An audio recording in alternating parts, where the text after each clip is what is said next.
Dengan kebijakan yang mewajibkan pengadaan dan produksi dilakukan di dalam negeri, serta memprioritaskan produk lokal untuk kegiatan hulu migas, manfaatnya tidak hanya dirasakan pabrikan besar nasional, namun juga pabrikan di daerah.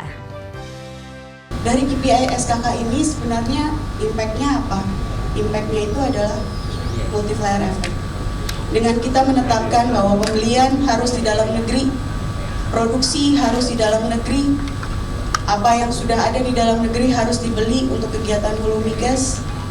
Impact-nya nggak hanya kepada pabrikan-pabrikan pastinya di pusat, di Jakarta ataupun di daerah-daerah lain, tapi pastinya sangat berperan serta untuk teman-teman di daerah.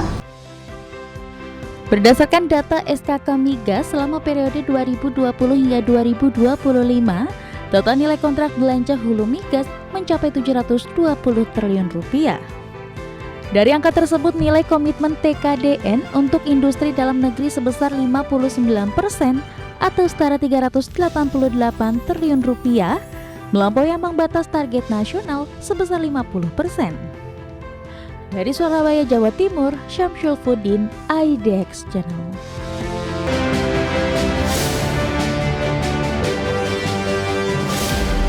Kita ke informasi pertama pemirsa, SKK Migas memastikan kebijakan TKDN dalam kegiatan usaha hulu migas menciptakan efek berganda baik di tingkat pusat maupun daerah. Kebijakan tersebut dipastikan tidak hanya dirasakan pabrikan besar nasional, namun juga pabrikan di daerah. Komitmen Satuan Kerja Khusus Pelaksana Kegiatan Usaha Hulu Minyak dan Gas Bumi dalam memperkuat industri dalam negeri terus menunjukkan hasil nyata. Salah satu indikator kinerja utama SKK Migas yakni tingkat komponen dalam negeri yang terbukti mampu menciptakan dampak ekonomi berlapis baik di tingkat pusat maupun daerah. Vice Presiden Bidang Dukungan Bisnis SKK Migas Maria Kristanti menegaskan, capaian TKDN SKK Migas tergolong tinggi baik pada proyek strategis nasional maupun non-PSN. Hingga outlook tahun 2025, realisasi TKDN untuk proyek PSN telah mencapai 22%, sementara untuk non-PSN bahkan telah menyentuh 60%. Dengan kebijakan yang mewajibkan pengadaan dan produksi dilakukan di dalam negeri, serta memprioritaskan produk lokal untuk kegiatan hulu migas, manfaatnya tidak hanya dirasakan pabrikan besar nasional, namun juga pabrikan di daerah. Dari KPI SKK ini sebenarnya impact-nya apa? Impact-nya itu adalah multiplier effect. Dengan kita menetapkan bahwa pembelian harus di dalam negeri, produksi harus di dalam negeri, apa yang sudah ada di dalam negeri harus dibeli untuk kegiatan hulu migas. Impact-nya nggak hanya kepada pabrikan-pabrikan pastinya di pusat, di Jakarta ataupun di daerah-daerah lain, tapi pastinya sangat berperan serta untuk teman-teman di daerah. Berdasarkan data SKK Migas selama periode 2020 hingga 2025, total nilai kontrak belanja hulu migas mencapai 720 triliun rupiah. Dari angka tersebut, nilai komitmen TKDN untuk industri dalam negeri sebesar 59% atau setara 388 triliun rupiah, melampaui ambang batas target nasional sebesar 50%. Dari Surabaya, Jawa Timur, Syamsul Fudin, IDX Channel. PT Pertamina Hulu Energi menegaskan komitmennya dalam memperkuat ketahanan energi nasional melalui pengembangan gas bumi di tengah transisi energi. PHE menekankan pentingnya sinkronisasi antara perencanaan suplai, kepastian permintaan, dan kesiapan infrastruktur untuk mendukung ekosistem gas bumi nasional. PT Pertamina Hulu Energi menegaskan komitmennya dalam memperkuat ketahanan energi nasional melalui pengembangan gas bumi di tengah transisi energi. Menurut Direktur Perencanaan Strategis Portofolio dan Komersial PHE, Edi Karyanto, Pertamina Hulu Energi secara konsisten menjalankan perannya untuk memastikan ketersediaan energi nasional, terutama gas bumi, seiring pertumbuhan kebutuhan energi domestik. Edi memastikan dalam pengembangan gas bumi, PHE menekankan pentingnya sinkronasi antara perencanaan suplai, kepastian permintaan dan kesiapan infrastruktur untuk mendukung ekosistem gas bumi nasional. Pendekatan ini diharapkan memperkuat keberlanjutan investasi sekaligus menjaga keandalan pasokan energi. Ini melihat bahwa kebutuhan ke depan gas masih cukup dibutuhkan, cukup memberikan prospek dan tentu juga sejalan dengan asa cita, maka bertumbuh juga investasi gas kita, pengembangan gas kita. Tadi sampaikan baik itu dari eksplorasi tentunya yang semakin naik. Kedepan Pertamina Hulu Energi berkomitmen memperkuat kolaborasi dengan pemerintah dan pemangku kepentingan lain agar pengembangan gas bumi selaras dengan kebijakan energi nasional. Dari Jakarta, Tim Liputan IDX Channel.